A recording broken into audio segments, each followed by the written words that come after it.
So you have Crystal Palace, not just a lifelong Crystal Palace supporter, but also Palace member. Since when?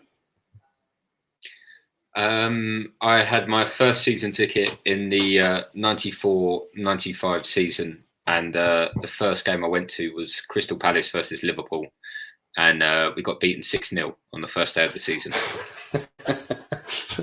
And okay, so you clearly didn't forget that one. And how long have you been playing? No, John Barnes, Steve McLemmon, Robbie Fowler, and Gareth Southgate, England's current manager, was playing for Palace at the time.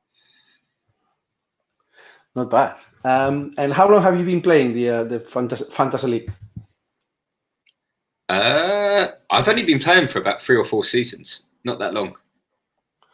Okay. How did you come about the game? Was it that you started because of people at your workplace were playing it, or maybe some friends?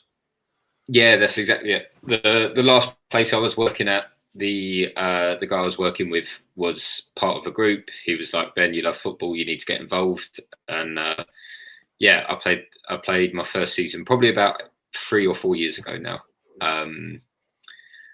And yeah, I think I'm getting better at it every year. Okay, you recently joined the E League, but I believe you're in other leagues. Are you many leagues or just a few selected ones? I'm in about 5 leagues. I think I'm in one with you, David, just me and you. Yes. I think I'm in the Iggy League. I'm in another league that is it's got about 40 people in it. It's quite a lot of money. It's quite expensive to enter, and there's quite a lot of money to be won in it. And then I am in a league with some friends that I used to play Sunday morning football with. Right. And have you been any luck in the past few seasons on those leagues?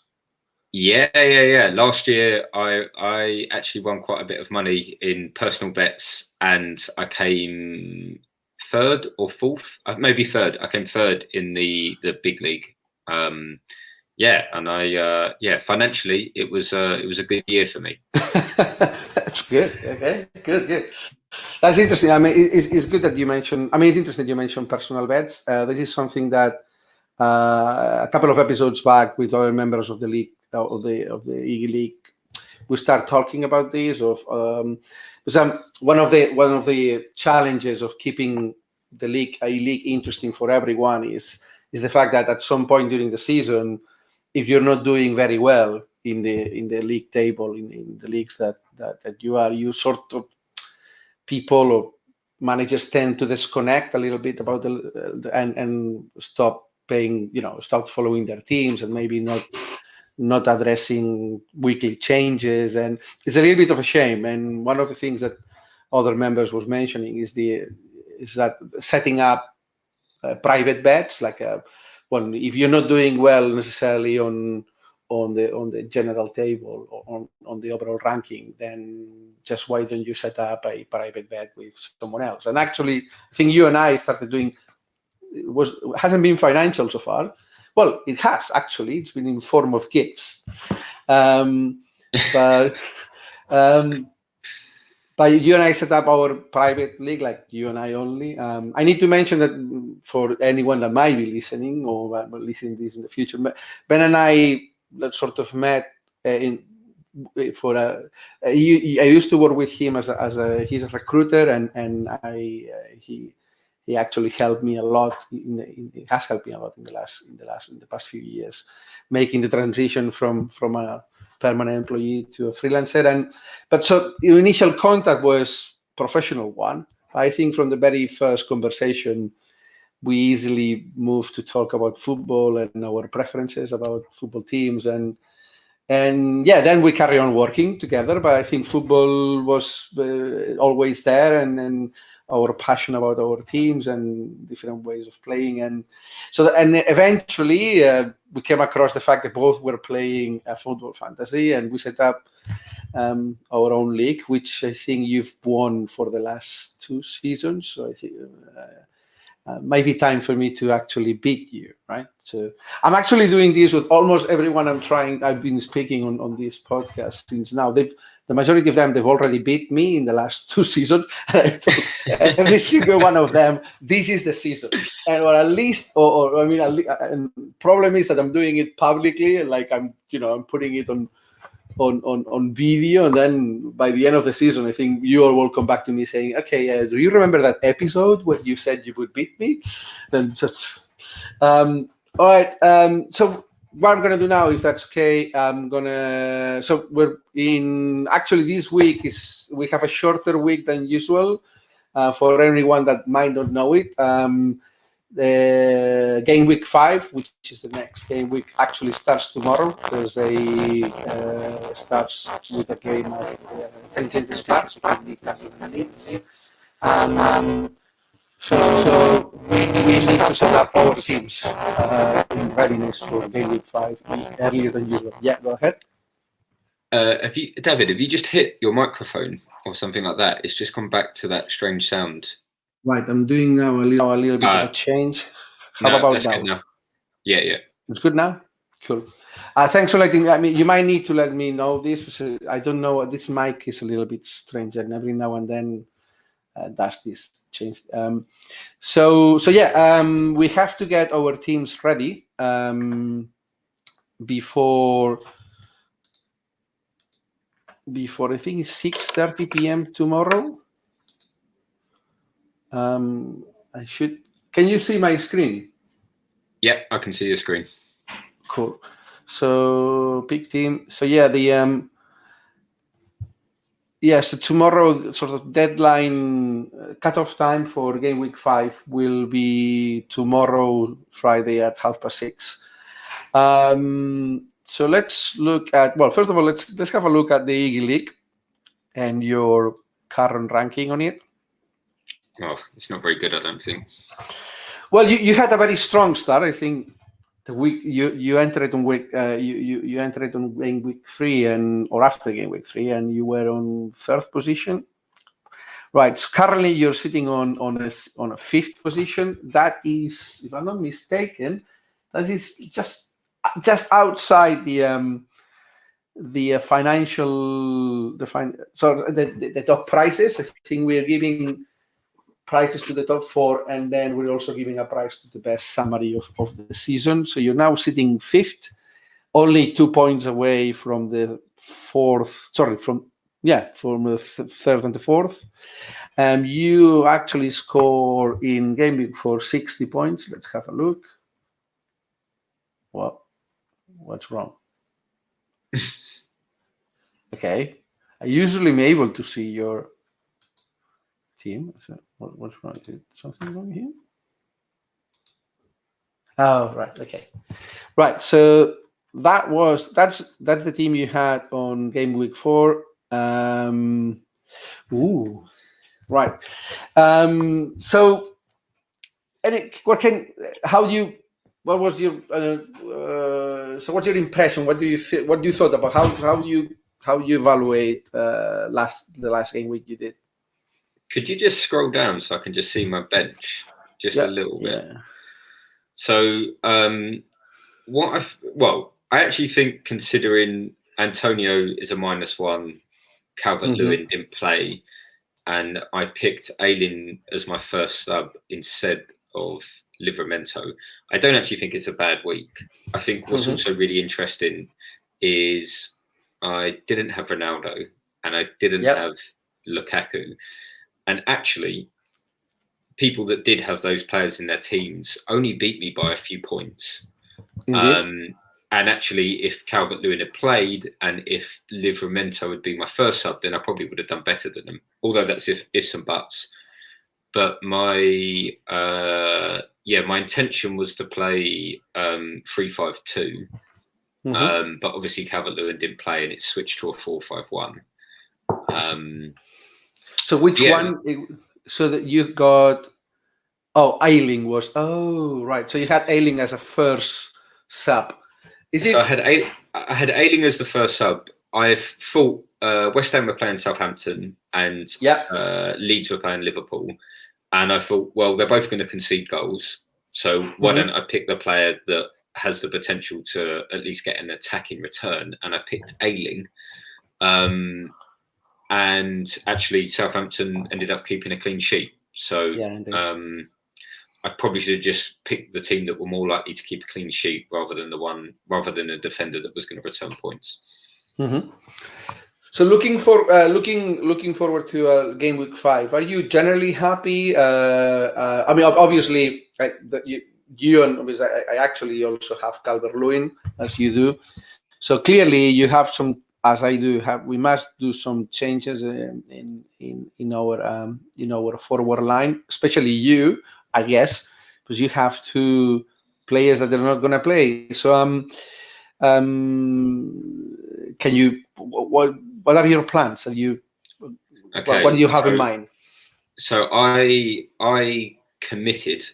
I did something that I don't normally do, which is I made my transfers on Saturday night or Sunday. And the reason that I made my transfer on Sunday was that I thought that Ronaldo's price would increase, and I thought Fernandez's price would decrease at the same time. And therefore, what would normally be just a 0.1 loss would end up being a 0.2 loss. And actually, with what I've got planned for the upcoming game weeks, I couldn't take that points hit. So on Sunday night, I took out Fernandez. I took out Obafemi. Wow. I brought in Ronaldo, and I brought in a 4.5 midfielder. And then obviously Calvert-Lewin didn't play on Monday. Antonio got his ban. So I've already taken a -4. And I think I'm going to head into this week with keeping Calvert-Lewin, keeping Antonio. And thankfully, I always believe in having quite a strong squad, a fairly strong bench, and just sucking it up and playing my bench players. Wow, hold on. So my formation will look something like a 4-5-1 again, with Antonio and Calvert-Lewin on the bench. So are you telling me that for game week? So I'm assuming correctly then that for game week 6. All right. I can't remember how long is so Calvert-Lewin is expected 2nd of October. That would be. Why is not the here fixtures? I don't know what's going on today, but the website is not missing the date in here for some reason. Click on the fixtures. That was the history. Try to click on that again and just click fixtures rather than history. Oh, yeah. Sorry, my mistake. So 2nd of October, right? So there's still. I guess that. Well, I presume this guy needs to go. I guess because you're going to be playing 5 without him, but it's going to be out for 2 more weeks. Antonio. Do you? I mean, that's just expected. Do you actually think he's going to be out for that whole period, or he missed this game, he's going to miss the next game, and then come back the week afterwards? Because that would almost be 3 weeks in total. I don't know. I mean, I have Calvert-Lewin as well, and I was very surprised when he was not in the lineup on Friday, because I remember reading last week, by the end of last week, just before we got to the weekend, that he was training again. So then, so first of all, I remember being quite surprised of Calvert-Lewin not playing, because he was my signing. So he was my last week signing. So I was a bit disappointed. Bit disappointed he didn't play. But then I got extremely surprised when I saw that he was out almost for a month. So I don't know. I'm assuming. I don't know. I mean, I guess I don't know what has happened. If you ask me, I would say that if it's all based on the injury that he was carrying last week, he should be back before the 2nd of October. But maybe actually the reports that we were all reading on internet last week were not as truthful as we all thought, and actually his injury is really more. I don't know. You actually. you should be able from both of us. Actually, you're the only one that plays football on a regular, like real football, men's football. And no, sorry, I mean like I still play football. I don't know. I mean, the injury is he was supposed to be out because of a toe injury. Now is a muscle injury. I don't know. I think it is basically from what I understand, it's a broken toe, and you can't heal a broken bone without resting it. So from what I understand, he just needs to rest his toe, and that is the issue. But in which case, you do have to rest it. You know, you do it. He will be out for 2 or 3 weeks if he's broken his toe. But you know, he was playing with it, so I don't. You know what footballers are like. I think there's a chance. I think my thing with Calvert-Lewin is that I'm not going to take another -4 to take him out, to bring in someone like Bamford. In which case, I'm risking 2 points to gain 2 points. You know, potentially. You know, unless Bamford scores 2.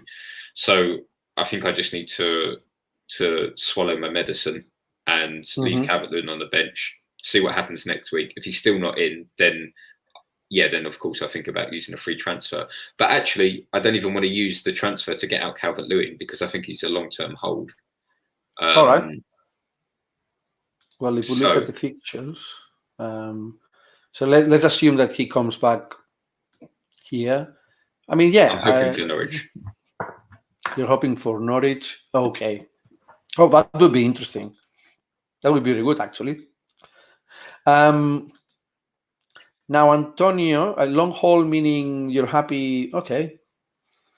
I mean, actually, Saturday, 20th of November, there's City here. But before that, there's like 2 consecutive games at home in October. Yeah, it's actually quite interesting. They do have quite a few games at home after the Mind You one. All right. I think could look like a very sensible option. Now, if we look at Antonio, this guy should come 25th of September, so he should be back. So he's only missing a game then, right? It's 1 game. Yeah, 1 game. 1 game suspension, 2 yellow cards. Right. Okay.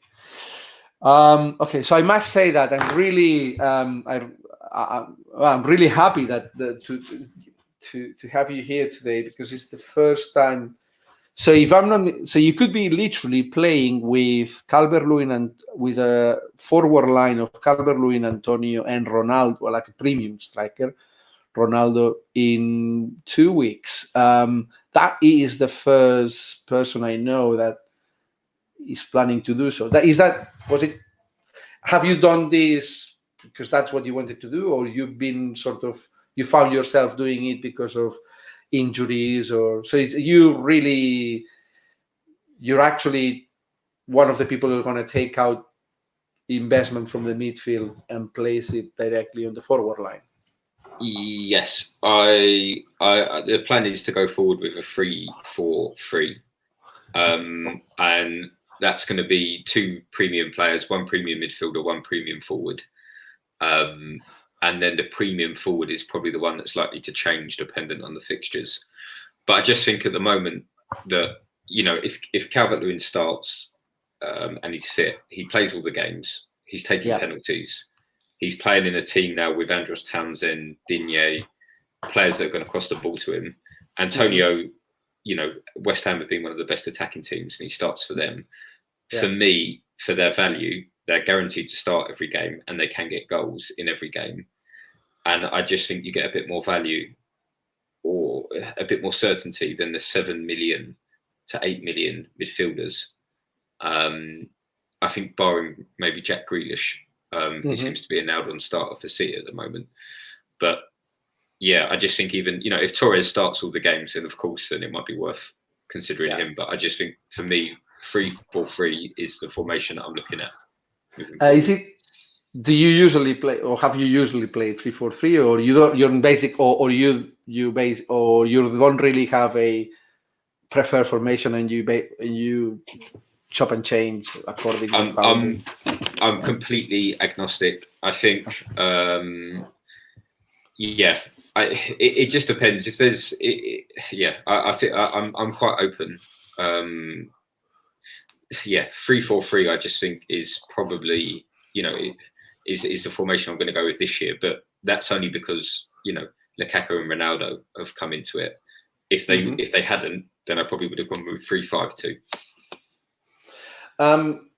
It's interesting your movement or finding someone that is already executing a movement of playing a 3-4-3 with a very expensive forward line, because I haven't seen that for a few years now. I'm sure that you've noticed in the last few seasons that we tend to invest most of the budget in premium players on the midfield line.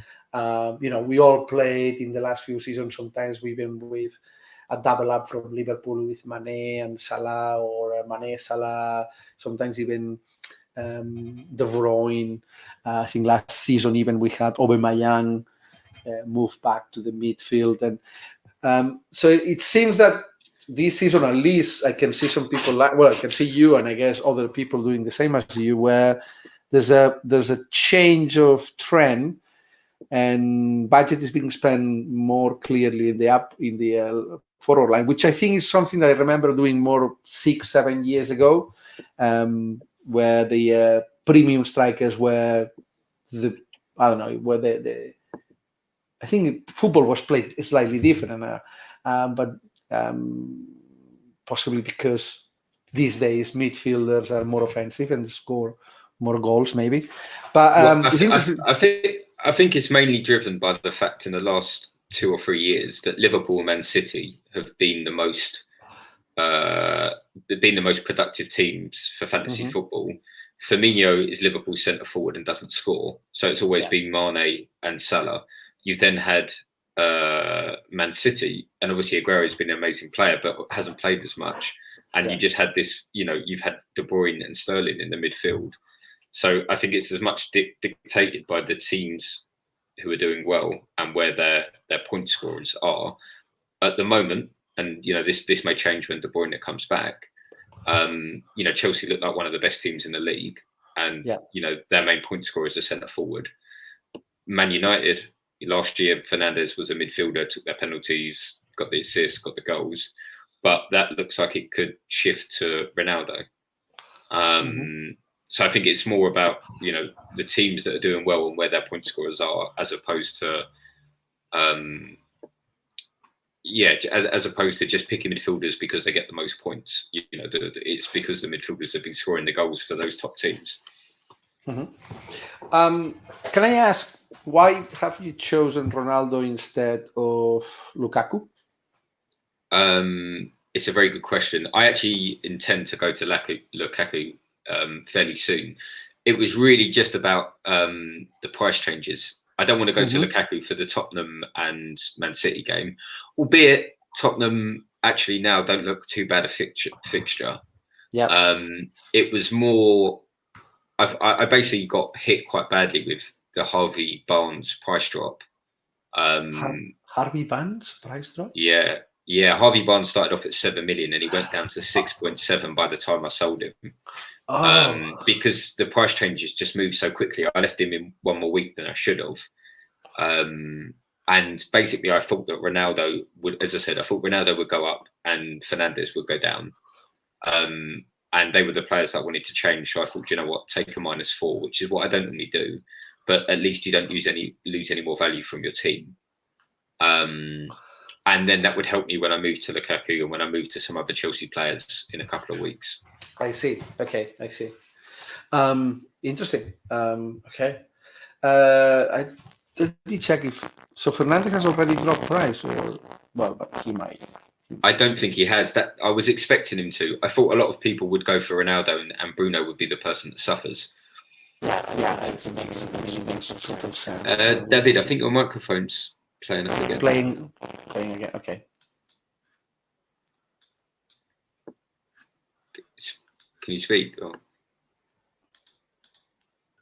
I will in a minute. In a minute. Yeah. How about now? Yeah, that's much better. Yeah. Okay. Right. Hold on.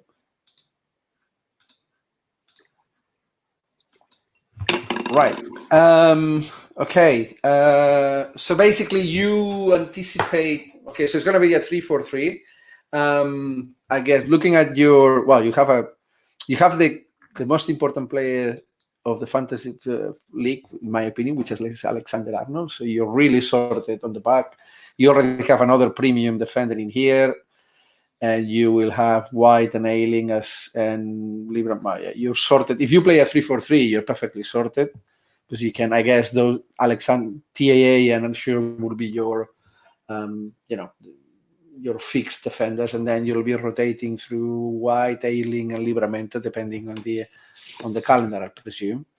And looking at your midfields, I mean, you have a really nice one in here. Jota is very interesting. Jota, Rafinha, right? So now I look at 3-4-3, it means that Fernandes is not here, and you said that you brought in a cheap midfielder. So you not necessarily if things do not go well for you, what's your exit strategy? Because at the midfield, if you have any, or what are you thinking? Because you only have one premium midfielder, and if you're in a 3-4-3, let's say that this is the so you would be playing, for example, Salatra or Rafinha and Jota. Which you have, which is fine, I guess. Okay. So in the event of a more expensive midfielder, such as I don't know, let's say or De Bruyne or Son or Havertz, something like that goes a little bit beyond the price you can cover with us one single transfer at the moment. What would you do if you wanted to bring back a more expensive midfielder? Would you sacrifice Antonio and Calvert-Lewin for them? So I don't think it would be Antonio or Calvert-Lewin that I would sacrifice, or an equivalent player. I think I'm pretty much set on two premium players at the moment. I think that's a midfielder and a forward. And part of the reason why I made the quick move to Ronaldo before I thought his price went up is that he is 12.5. I've structured my team with two of the most expensive premium players. It would always be easy for me to go to a De Bruyne because he's cheaper.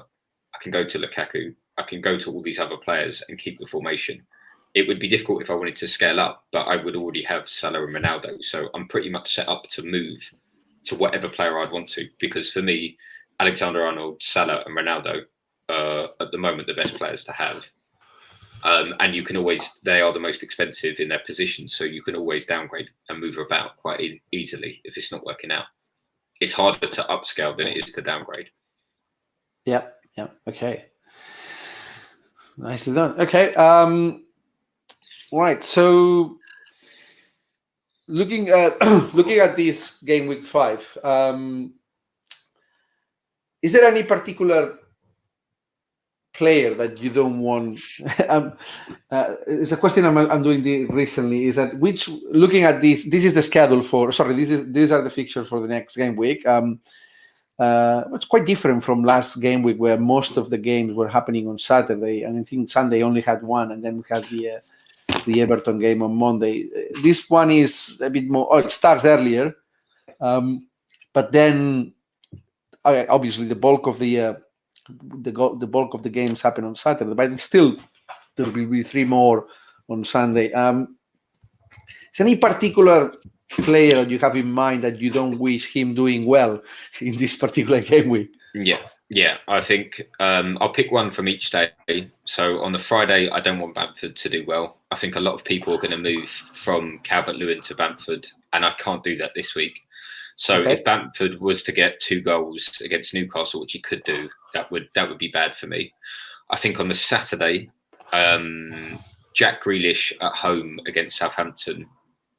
Oh, I think there are a couple of players in a couple of other leagues that have gone for Jack Grealish. Mm-hmm. I'm hoping that Pep rests him because he played well in the Champions League game, and maybe puts one of the other players in for that. And then on the Sunday, the player that I don't want to do well and that I'm really quite fearful of is Lukaku against Tottenham. Because if Palace can score, if Odsonne Edouard can score 2 goals against Tottenham in the space of about 6 minutes, then I really fear what Lukaku can do for Chelsea against Tottenham. What I'm hoping is that the Spurs fans, it's Chelsea, they just make it really, really horrible for Chelsea, and they make it a really horrible atmosphere, and Lukaku doesn't enjoy it and doesn't do well. But yeah, the three players are Bamford, Grealish and Lukaku. I need them to have quiet weeks, especially while Calvert-Lewin and Antonio are on my bench. Well, I'll be there. I'll be at White Hart Lane on Sunday, so I'll do my best.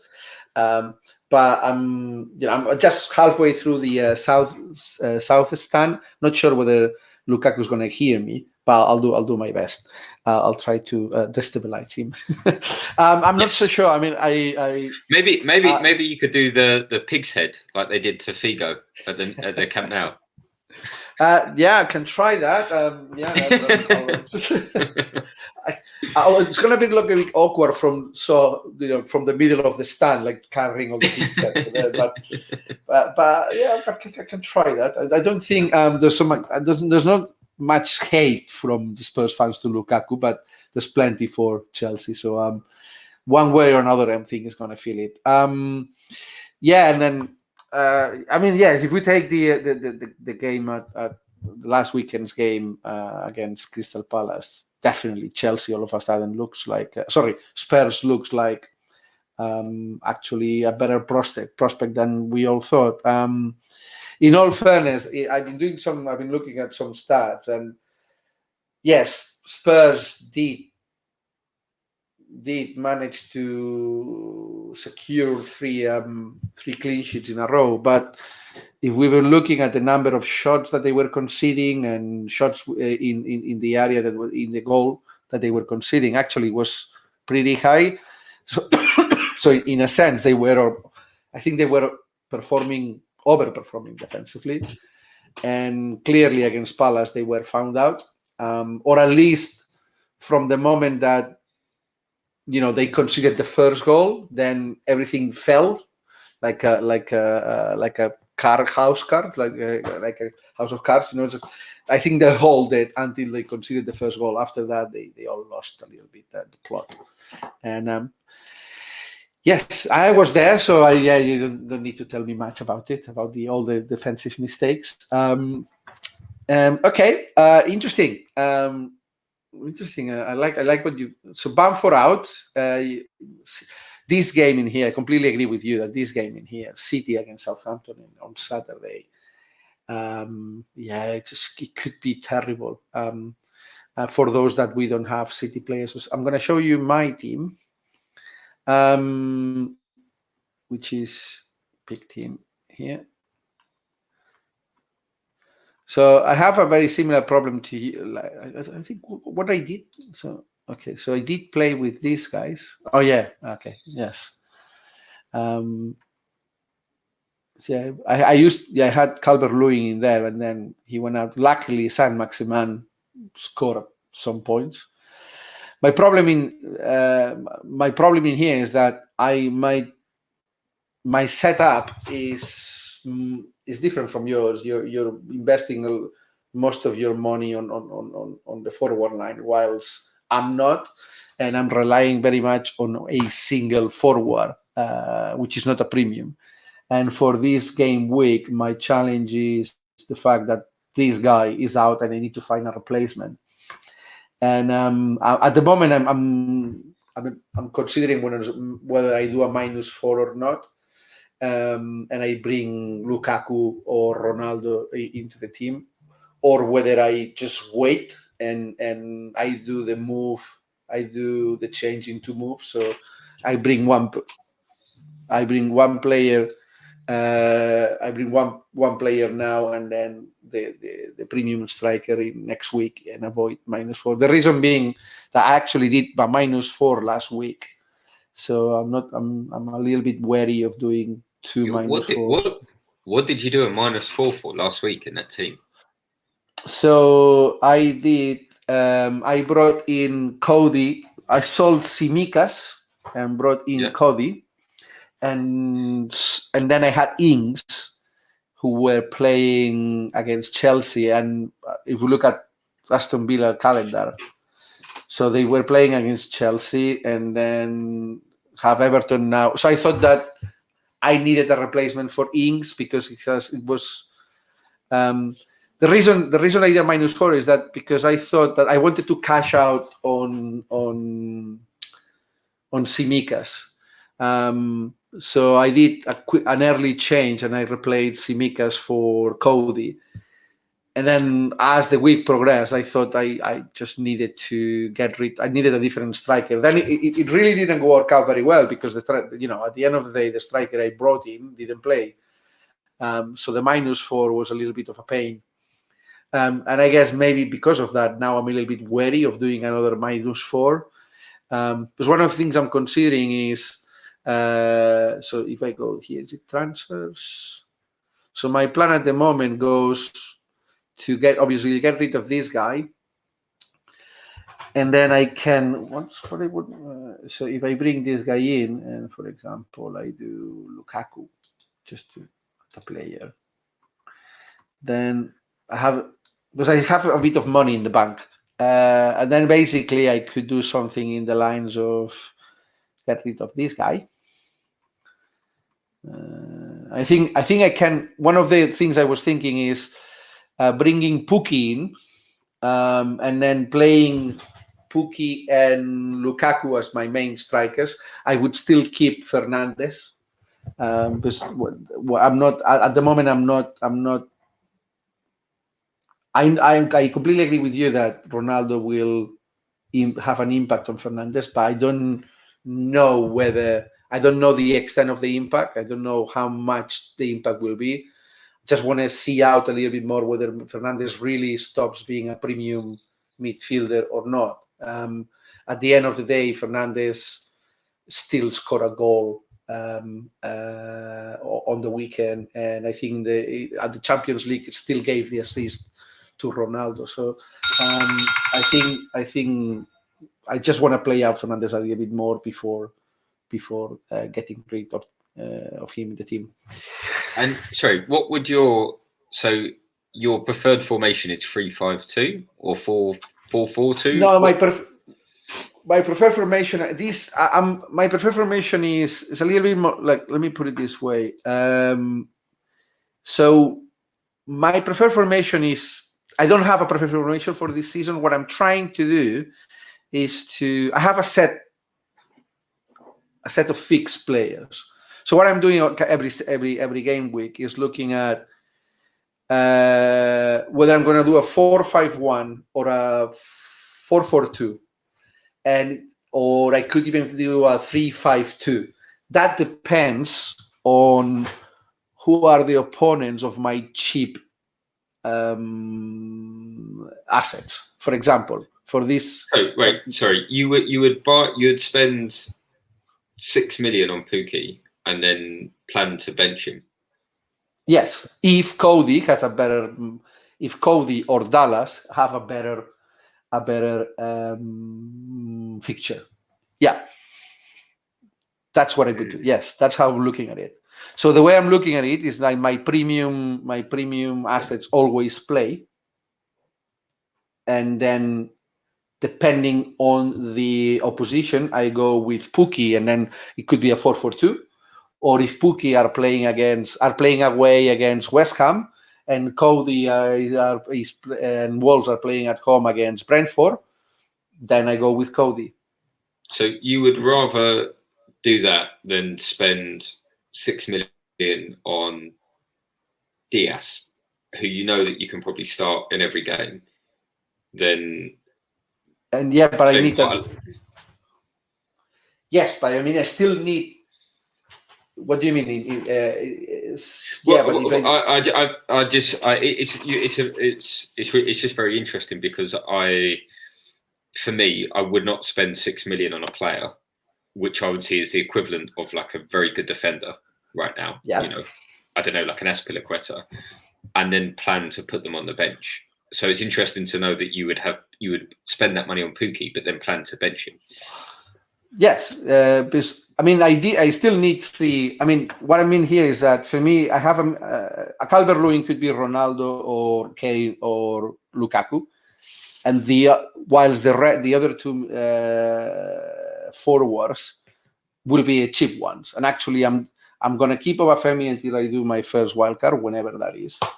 and I'm gonna downgrade Saint-Maximin to Pukki to free up some money and fund signing a more expensive a more expensive forward. But the way I look at it is that, well, I guess I love to have Diaz, but I cannot have Diaz. Well, I could have Diaz if I sell Saint-Maximin and exchange Saint-Maximin by a forward that doesn't play at all. Yeah. But I don't want to be in a position where I don't have any. I don't have to say it. I don't want to be in a position where in my bench there are two players that they don't play. Okay. Obafemi, Obafemi doesn't play. If I do this and go with, if I do this, for example, I know what you mean, and actually maybe even is smarter. But if I do, for example, this, and I bring Locadia, these two guys never play, right? So if for whatever reason Tuchel decides not to play, or I don't know what I mean is that if for whatever reason any other player within the within my squad drops to the bench or doesn't play for whatever reason, and I just don't want to be in a position where I have two guys that they would come up but they would not score any points at all because they don't actually play. And I'm at the moment. The defensive players, I think they're giving good returns. They're not giving returns in order to win the league, but people like Cody or Reguilon, or even White. I think White scored like. So, for example, I have here just White gave me 5 points, Cody 6. Reguilon's been giving me already like 18 points. I just think there's value in those defenders, and I'm just trying to be as smart as possible with that. Whilst I'm not so sure about cheap forwards, Pukki might score 2 goals one day, and for example this weekend, hopefully, but then he might spend 4 weeks without giving an assist, and I don't know. I just have the feeling that there's value on defenders. So I'm not. David, the microphone's doing that again. Yeah. Sorry.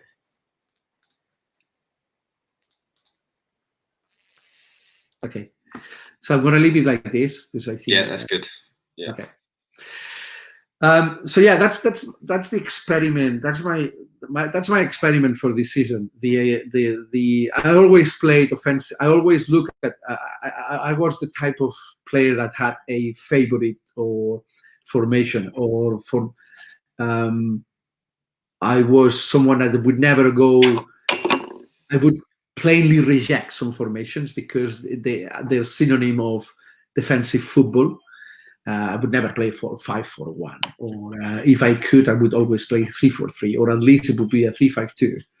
And I was looking at the game from a football fan perspective, and I like goals and offensive football. So whatever was sort of a synonym of playing attacking football, that would be what I would try to instill this or translate it into fantasy football. But I've been. I haven't won anything yet.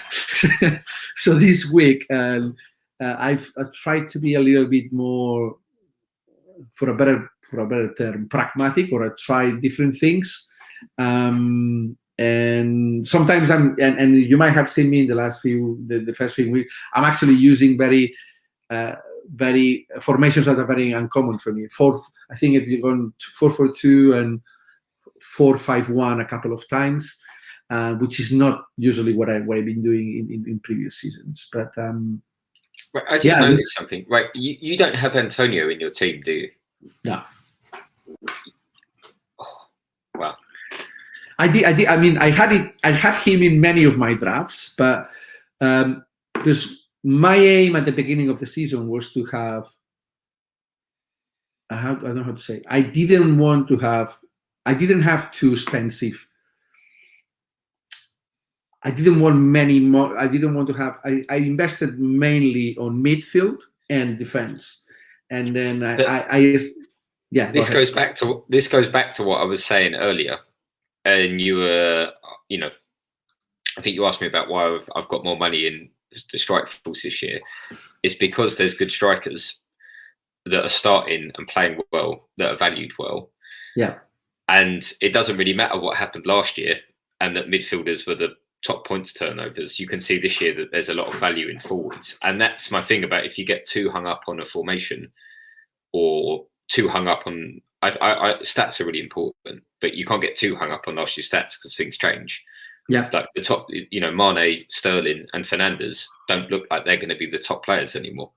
Salah looks like he's going to be the top player, but it looks like Lukaku, Ronaldo, I don't know, maybe Kane, who knows, he's out of form at the moment. But they look like Lukaku, Ronaldo and Salah look like the top three players to have.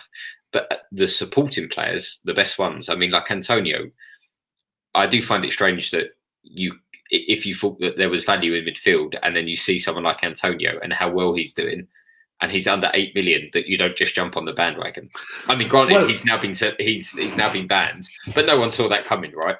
I made a choice last minute between Ings and Antonio, and I went with Ings. And Ings had a very good calendar, and when people were jumping into Antonio, I was thinking, well, I have Ings. I'm going to give Ings a go. And actually, Ings delivered on every. He didn't deliver 40 points like Antonio, but he scored 2 goals and gave an assist.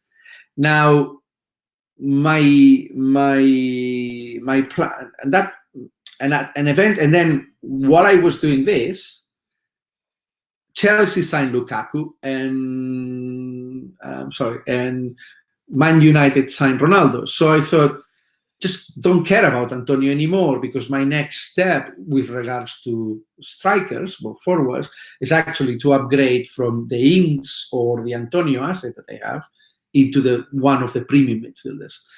So, and look, the reason why I didn't go to Antonio and I went for Calvert-Lewin last game week is, what was the reason?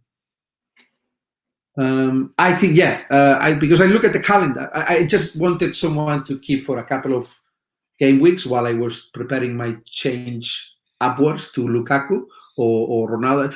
I'd say Lukaku, Ronaldo, because I'm not decided yet. I know that Lukaku has a very good run of games, and in principle, I'm going to move to Lukaku because of the fixtures. But I don't know. But Ronaldo started fantastic, right? So first game in England and scored 2 goals. Second game, it was on Tuesday, scored another goal. So I'm a little bit should it be Ronaldo instead of Lukaku? And as you mentioned before, Lukaku has a couple of tricky games now. So anyway, so I went for Calvert-Lewin instead of Antonio because the run of games of Everton was, I thought it was better. And I also, that's something else about not Antonio, but I already have a West Ham midfielder, and I'm always wary of having a double ups. And West Ham looks very good, but it's no Liverpool or City. So a double up of West Ham, I didn't know how long it would. So I had Ben Rama, and I thought, well, I'm going to go with. That's why I don't have Antonio. Now, it looks bad in retrospect because everyone that had West Ham players from the very beginning or a double up actually are the people that are on top of tables, because Antonio delivered 40 points in 4 game weeks, which is massive. But I don't know. At the moment, I'm not. Yeah, Antonio. The best thing about Antonio is I think he's going to play always because they don't have strikers. But I just don't know how much more points will continue to deliver West Ham. I think they've done very well. They started very strong. But I cannot. I mean, it's West Ham. It's David Moyes. I mean, come on. They're going to score 2 goals every single game? I don't know. Yeah. It's West. He went to the Basque Country and he came back a different man. Did he? Yeah. What do you mean? I didn't know that he went to the Basque Country. He was the manager at. Oh, you mean David Moyes? David Moyes, yes. Yeah. He learned a little bit of football over there. I think he did. No. Yes, he's doing very well. But I mean, I watched West Ham last season, and actually, when was it? No. I went to West Ham just before they signed Moyes. But they're basically a very defensive unit, which plays counter-attack very well, and which is absolutely fine. And Antonio started the season in a fantastic form, which possibly is what he's been lacking in previous seasons. And they had a very kind calendar, and I might be wrong. I think, for example, this weekend is a very good test.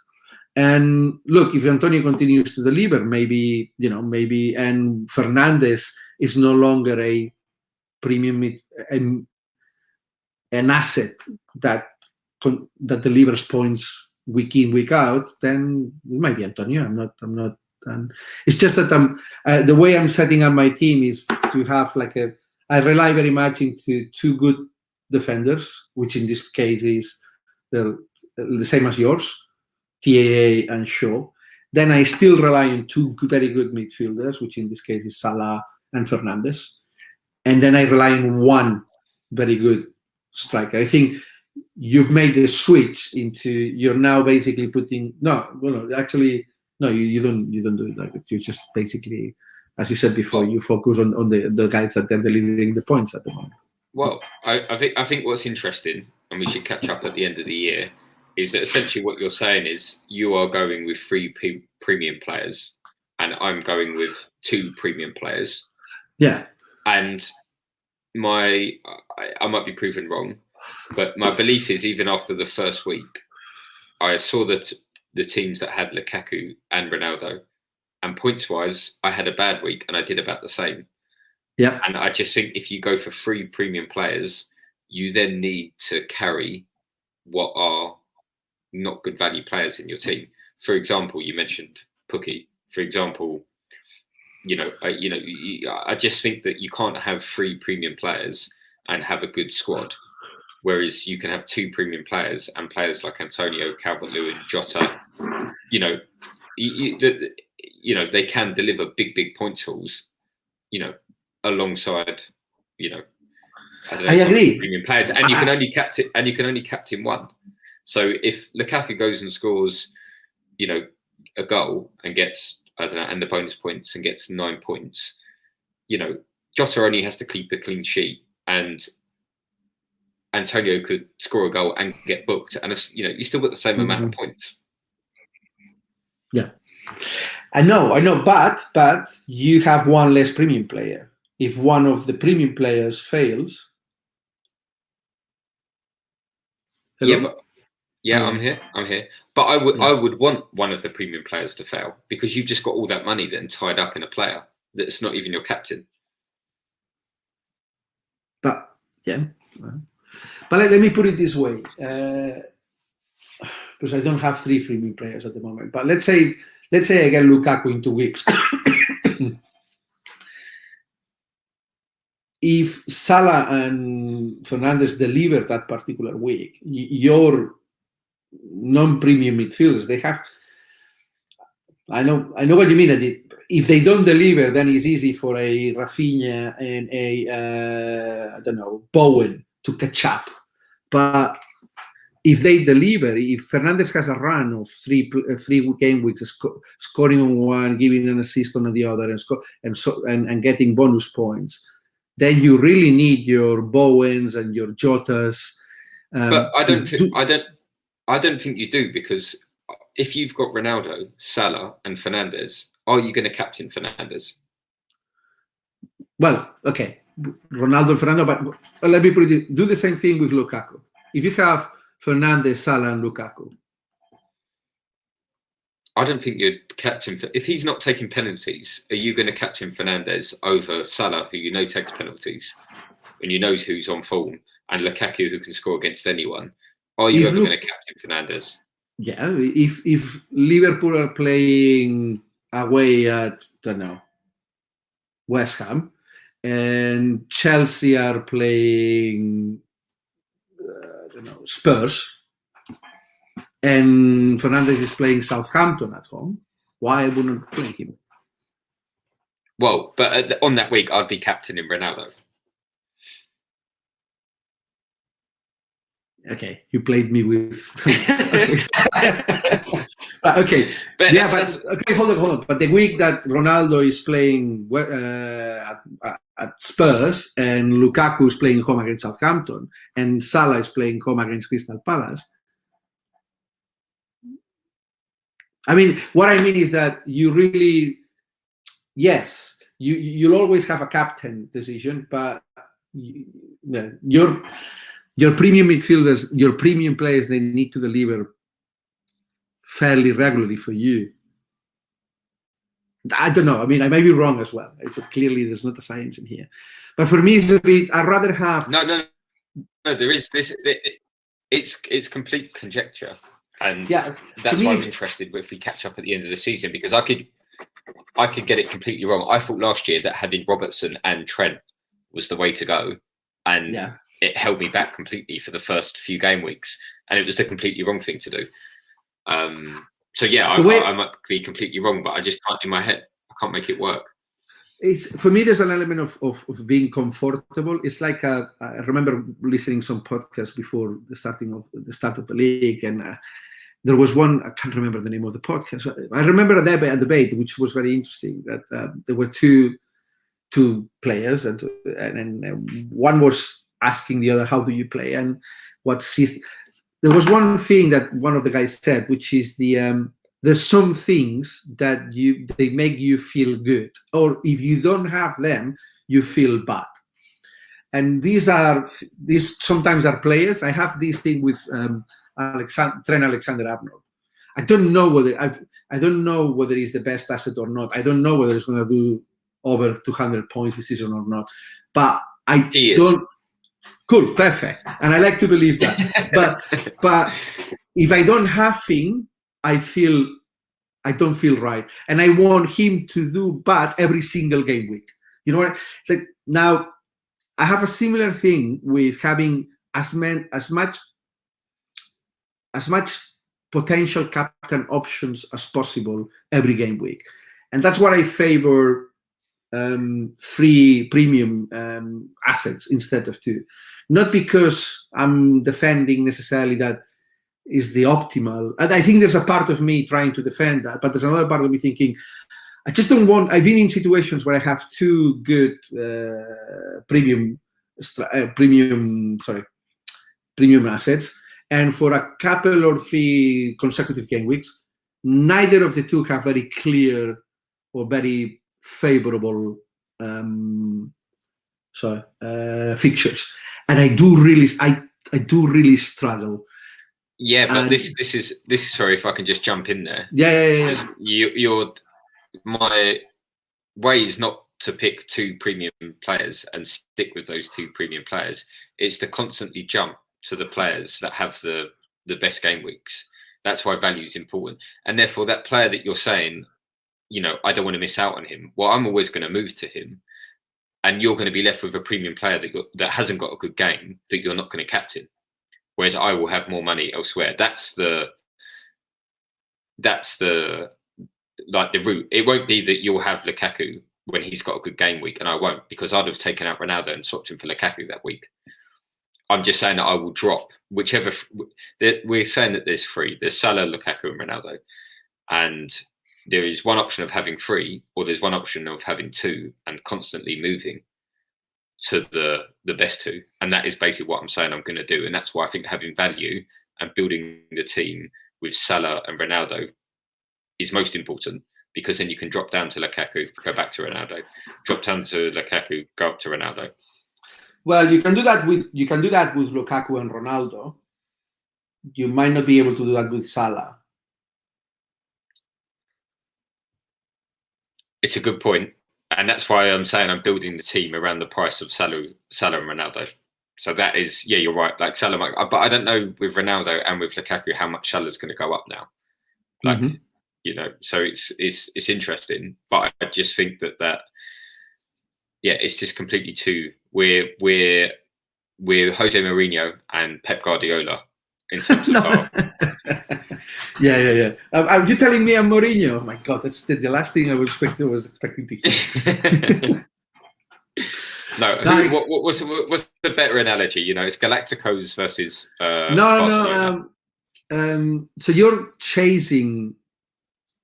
No, what I'm trying to get is. For example, my plan was only to bring in Ronaldo and then to swap Ronaldo to Lukaku from Gameweek 7. Yes. And then not have Ronaldo, and then play with Lukaku. And then once if the fixtures look better, then.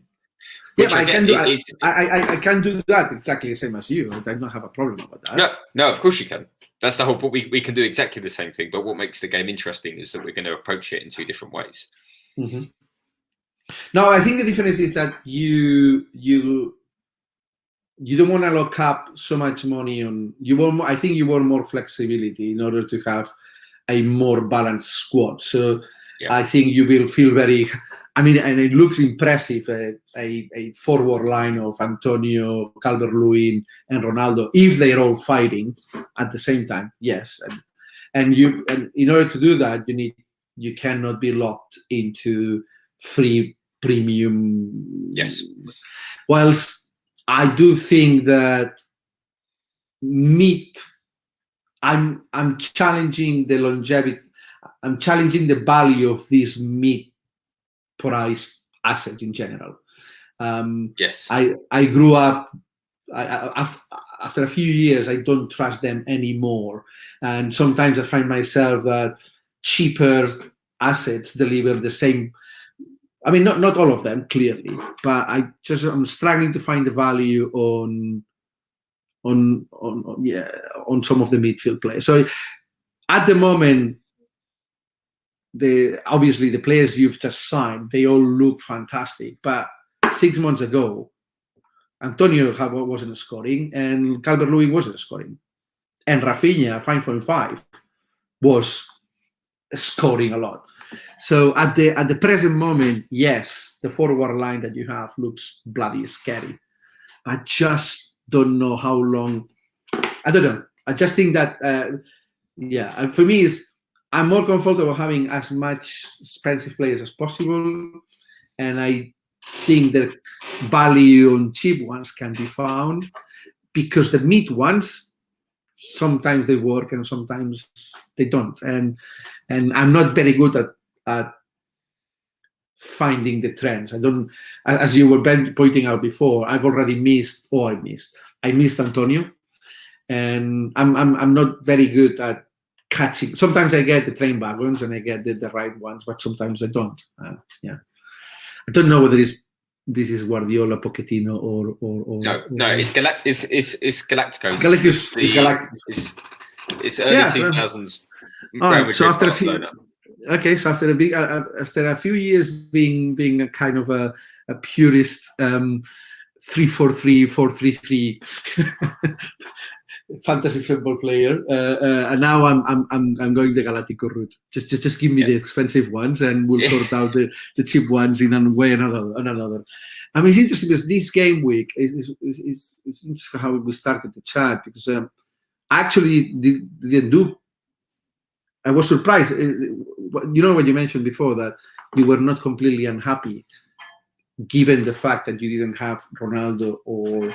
I had the same feeling at this game week, because I don't have Ronaldo and I don't have Lukaku. I want them, but I don't have yet. Actually, I didn't do bad. I managed to score points with my other assets, including the low price assets. So we'll see. We'll carry on talking, obviously, and in outside the podcast, but also I hope you can come back in future editions, and we continue to catch up on how our approaches work. And but I need to I also want to make a mention, because you and I haven't catch up yet. Well, we have through messaging, but just for the rest of the league to know, this last weekend, I sent a video to the WhatsApp group of the Eagle League about a few seconds of the game at Selhurst Park. And the reason is because, thanks to you, this last Saturday I went to as a spectator to watch the Crystal Palace against Spurs game, and it was my first time visiting Selhurst Park, which is something that I've been looking forward to, especially in recent months since I moved to live in South London. And you made it possible, and I really had a fantastic time. I was really impressed about the atmosphere, and actually it was interesting because I speaking to your friends and after the game and reading some comments on social media, it actually was one of the best atmospheres in the stadium in recent times. So I was very fortunate to be there at that point. Obviously they were playing against Spurs, so it was not. I mean, for the first 35 minutes, I didn't have much problem on being partial or even clapping in favor of Crystal Palace, and just saying, oh yeah, let's go. After Palace started crashing Spurs, I had a little bit of a down moment where everyone was ultra happy, and I was thinking, oh, this is going completely wrong. But no, I mean, it's one of the things. It's everything. I think I talked to your friends. I think what I saw on Saturday is more or less everything I was seeing a few years back at White Hart Lane. Not that White Hart Lane at the moment there's anything wrong with it. It's simply that it all smelled like football and a team, and the stadium is very close to the pitch. And obviously, the fans are actually one of the best, if not the best, I've seen in very recent times. It was fantastic to see that when the ultras or the singing fans started to sing, actually the whole of the stadium would follow, or vice versa. So that is something that I think I'm missing from White Hart Lane these days, where you get sections of the stadium to support the team all at the same time, but it's harder than before to get the entire stadium to sort of sing and support at the same time. And the fans at Palace, they did it fantastically well. I mean, it was it was a fantastic experience. It's been the sweetest defeat I ever had, if I can explain it somehow. But talking about football, I'm not going to say impressed, but I was very greatly surprised with Crystal Palace, because I think you're managing to turn a corner, and I'm very glad to see that. And the corner is, I think, one of the reasons why Spurs. Well, there's a number of reasons why Spurs lost 3-0. But I like to add on top of them that I think Palace are surprising the rest of the teams, especially the London teams, clearly. There's, if you remember, you came back against West Ham despite being an informed team and playing away. And you completely outplayed Spurs. And I think it has to do with the fact that I think Palace has been set up in a particular way for not a very long time, but quite a few years, like 4 years, with a quite clear set of players, always the same players. And then there's been a little bit of revolution, not just on the squad, but also on the way they play, slightly different, or the approach. And I think the opposition is still catching up. I think West Ham were expecting you to sit back and don't attack at the second half. And I expect Spurs were thinking that you would play conservatively rather than taking the ball played from the back. And I think whatever plans they had made, they were not according as their plans, because Palace is doing things slightly different than before. And they haven't the rest of the teams are expecting Palace to behave in a particular way, and they're not doing exactly the same as they've been doing in the last 4 or 5 years. So if things go well within the match, then it's more difficult for the opposition to correct. And I think Nuno was completely out of his depth playing against Palace. And it's not that he doesn't know Palace. He interviewed for Palace, but besides that, he's played Palace for the last 3 seasons. And I just think that there's something. I think you've managing to turn a corner. You've been, I don't know how to say it. It's almost like you've been dressing up in color blue for the last 4 years, and now you've chosen to go red. And people are getting a little bit, well, I was expecting Palace to dress in red. I mean blue. Why they're just adjusting. That's really my feeling, and I think it's because especially people. I mean, can I if I could jump in there? Yes, you need to. If Nuno wasn't expecting Palace to play in that way, then you need to sack every single one of your scouts and opponents' analysis, because since Vieira came in all of our pre-season games against Brentford and against West Ham, we've played 4-3-3. We've tried to get hold of the ball. We've looked pretty dodgy on passing it around the back line, and that would be where you would try to really press us and attack us, because we still don't have. I think Gameweek and Anderson are really good on the ball. Mitchell and Ward are not sort of attacking, fullbacks that are comfortable on the ball. And any manager worth his salt would have really targeted those 2 players. I think what has happened is that Nuno would have expected us to play the way we did, but probably not as well as we did, because we seem to be getting more comfortable with how Vieira wants us to play every game. And actually, we've now got some really good ball players. For example, if you do press us very high, Anderson, you probably would have noticed this, is able to ping a 60-yard ball onto Zaha's feet. And if your wingers have pressed up high, Zaha can now go at your fullback one-on-one. And what's been happening in previous years is we play 4-4-2. We just don't move the ball between the lines. We hoof it up front. Zaha really gets it. But you basically double up on Zaha and you stop us. Now, because if you want to press us because we're trying to play football, we'll go long to Zaha and suddenly he's one-on-one on your fullback. And you would have seen this on Saturday, because people don't really get to see this on Match of the Day. If Zaha is one-on-one, he is an unbelievable player. The only reason that his stats are not higher is because we haven't had other attacking players, and other teams can just double up on him. But if as a dribbler of the ball, I don't think there's a better player in the league. You have to go watch him live. If anybody wants to go watch a player live, and I'd be interested to get your thoughts here, he is a player that you want to go to watch football for. Like, he's exciting. He is like, he has got a bad temper sometimes, and he shouldn't get wound up so easily. But we've been absolutely blessed to have a player like Zaha for the last, nearly 10 years now. But in this new formation, I'm really excited because we've got other attacking players, and he is going to get better and better and better. And you can't defend against him unless you put 2 players on him. But if you do put 2 players on him now, we can go the other side. So that's what I think is really interesting. Yeah, look, I don't mean to imply that.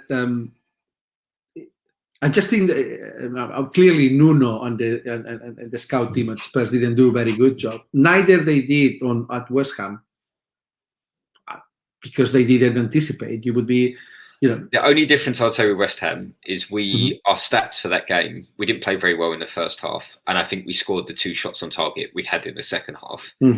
Whereas I think, from what I understand of the Tottenham game, it was a way more dominant. Yes. So yes. I just think too that it's not just about how Vieira plays. I think because at the end of the day, you started the game with Benteke up front. So, and Benteke has been playing in the Premier League for the last 7 years. So every single team that has Benteke in the last 7 years, that eventually, if you press them a little bit well, there's gonna be long balls. So yes, Vieira is the new guy, but I don't think it's just Vieira. I think it's the fact that there's Vieira and a whole entire new defensive line. No, and Anderson and Gahey are the difference. Yeah, but it's and Mitchell, is it Mitchell, right? Yeah, but he's played the last 2 seasons. Well, he's played the last 2 seasons. He might have debuted the last, but he also played. The only, for example, one of the things I was seeing, and I think it happened at West Ham as well. Gallagher is not your traditional. You have supposedly you play a 4-3-3, right? But Gallagher actually, it could be basically when you attack, especially if you play the ball from the back, he tends to join the forward line, and maybe he sits literally behind the number 9. So this is a really good point. I'm not so sure that your midfield in the last 4 years would have done this kind of movements. And maybe they didn't have the players, or maybe they were playing different players. I just think that there's a combination between the different style of play and a renovation of players, and the expectations that an Eric Dyer or a, I don't know, Declan Rice or the expectation of what this player is going to be doing, they're slightly different now. And look, it might take a year to adjust, but I think there's something going on at Palace, and it's a combination of a new way of playing, a new setup of players as well. And you're doing well. You started well, and I think you're catching by surprise as well people within the games, because you perform very well when you were not expected to at West Ham. You overperform against Spurs. So it's not just that you're doing well, you're doing well continuously. And I don't think you had a terrible game against Chelsea. Chelsea being the informed team. I mean, they were the clear winners and they deserve to win. But Chelsea's clearly the informed team in Europe. And yeah, you were beaten, but you were not, I don't know how to say it, you didn't look terrible. Spurs looked terrible against Palace the other day. Your game against Chelsea, I remember watching the game and I'm thinking, well, they're not going to win the game, but they don't look out of depth, or I don't know. That's my. Sorry, you were saying. Well, one, we did look terrible against Chelsea. I think we're talking about Gallagher, and I think one of the things that makes Zaha look good is that now when Zaha gets the ball, Gallagher pushes beyond Zaha, so that it gives the other defender something to think about. And it lays, if you do double up on Zaha, Gallagher's run past him, which never happened before. And it's now made Zaha so much more dangerous. And it's made Gallagher so much more dangerous. But the thing that's interesting, and this is what I was saying about Nuno, must have known about this, because against Brentford, in the first half, Gallagher hits the crossbar and was causing a lot of problems for Brentford. In the second half, Brentford changed their formation and we didn't create another chance. And their manager, Frank, came out after the game and said, Gallagher caused us an absolute nightmare. So we had to change the formation at half time. So I still find it very hard to believe that Nuno and West Ham didn't know about Gallagher, because it just shows what a good manager Brentford have got, in that he changed it at half time and completely nullified Gallagher. I think so. I think it's not about Gallagher himself. It's about the fact that he's been given freedom in a team that usually, or not usually. When I mean usually, I don't mean historically. I mean recently, they're more strict in the way certain positions play, because look against Spurs, it's not just that he played well. You could see that. So he also, from a fantasy perspective, he had 2 assists. So he scored 2 goals from inside the goal against West Ham, and he gave 2 assists from inside the goal, I think, or very near the goal. And actually, if you were in the stadium, you could see him continuously playing near the goal. Now, that's not something that Palace midfielders do very frequently, unless you're Zaha, unless you're a winger, you're Zeke,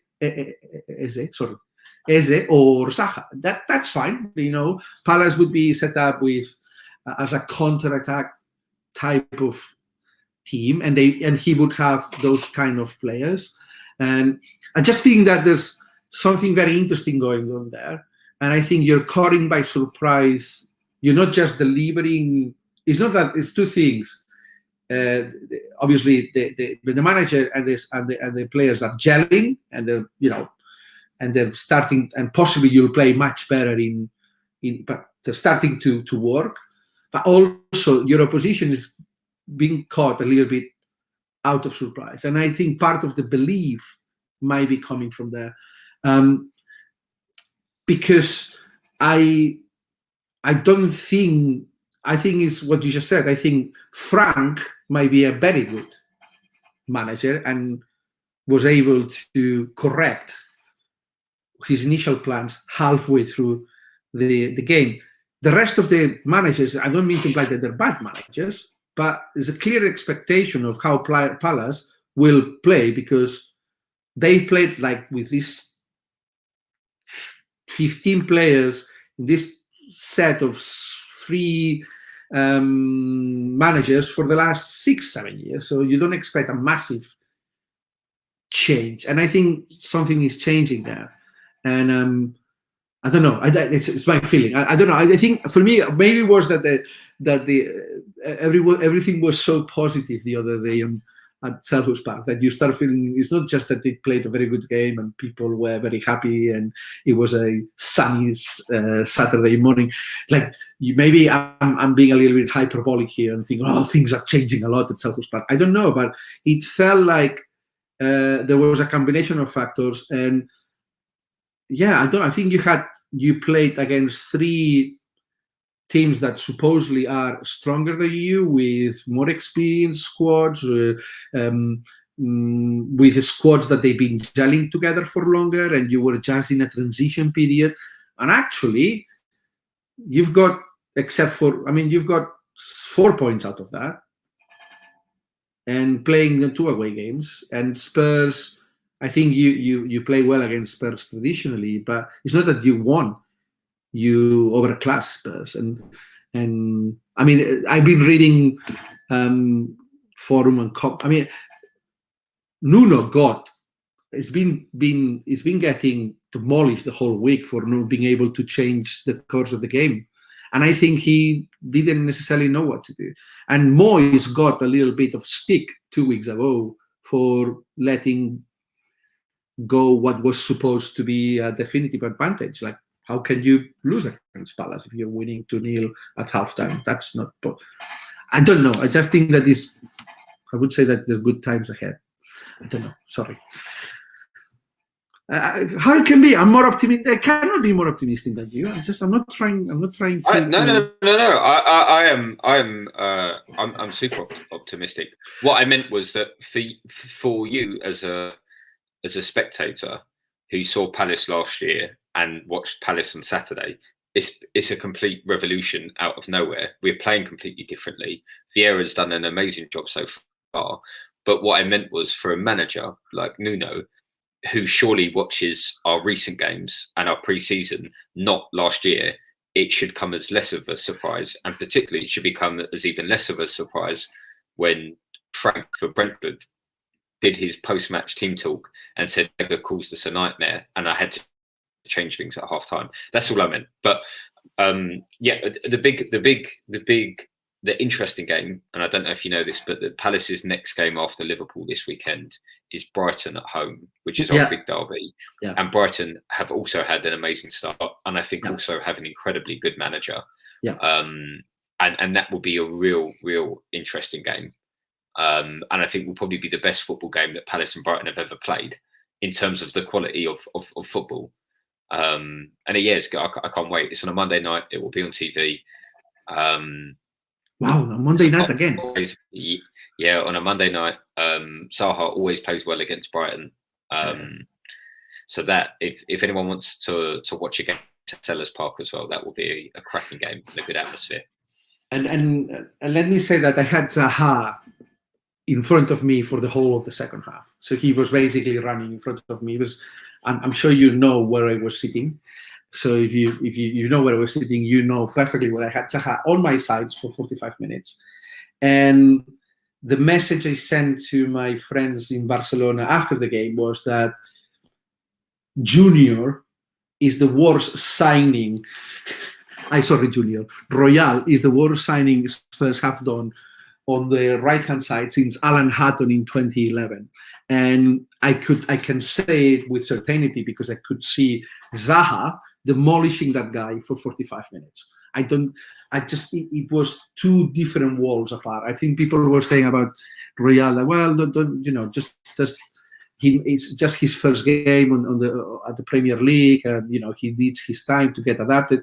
No. I saw Zaha going at him on one side, on the other. So he took his back on every single time. He dribbled him. He's faster than he. Royal has nothing to do. He's not a great player. We spent £5 million on a player that he cannot be. I mean, he was completely taken by Zaha, and I suffered him. I mean, don't get me wrong, I really liked Zaha, and I think he did a great game. But it was interesting also to see that Palace game. That's what I'm saying. Also, that's also the feeling I get from saying that there's something different going on. So, Zaha was your best player, and he scored a goal, gave an assist, and he was at the forefront of everything.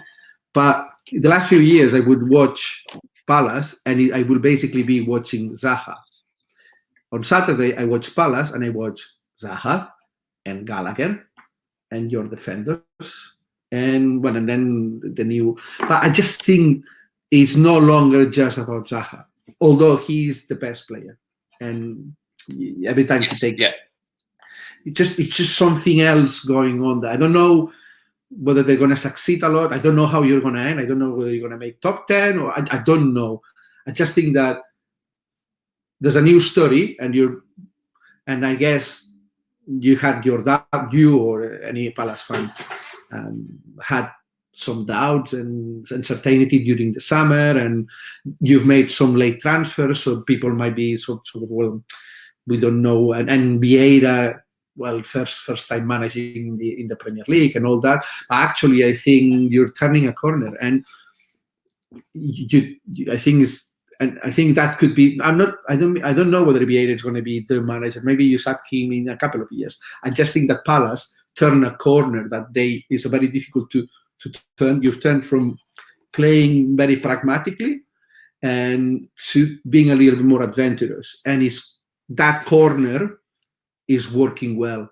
And even if Vieira is no longer your manager in 18 months, unless things go very, very, very bad, and I don't think you're going to go back to what you were doing 3 years ago.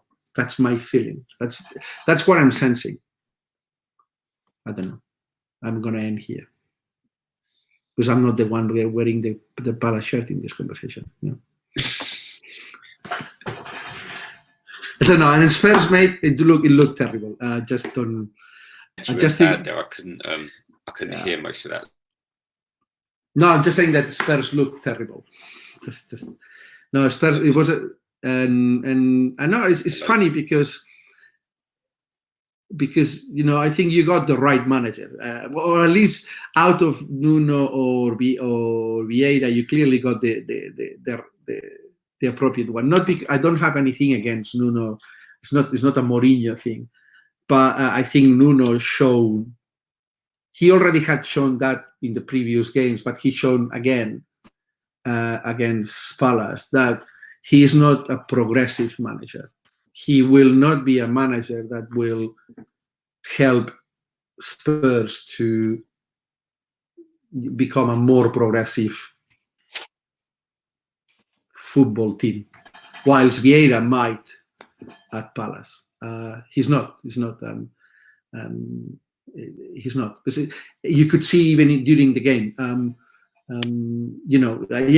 know that I'm perfectly aware that after Tanganga was sent off, the game changed, and you cannot change the game at the end. But the first 25 minutes, we were doing absolutely nothing.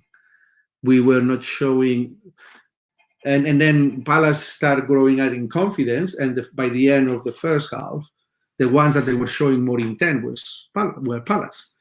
And I'm thinking, look, with all due respect to Palace, but we're not playing against Man City like on Gameweek 1, where I completely understand that you sit back and you try to hit at the counter-attack. Palace are not pushing us that hard, and you're basically completely content and happy to play with three defensive midfielders, passing the ball, and see whether Lucas or Kane are lucky enough to get a chance and score a goal, see what happens. And I think that's Nuno. I don't see a way how Nuno can change that. I don't think it's a matter of players. I think we have the same squad as last season, possibly slightly better in some areas. But just don't think. And yeah, sorry, I'm going to stop here again.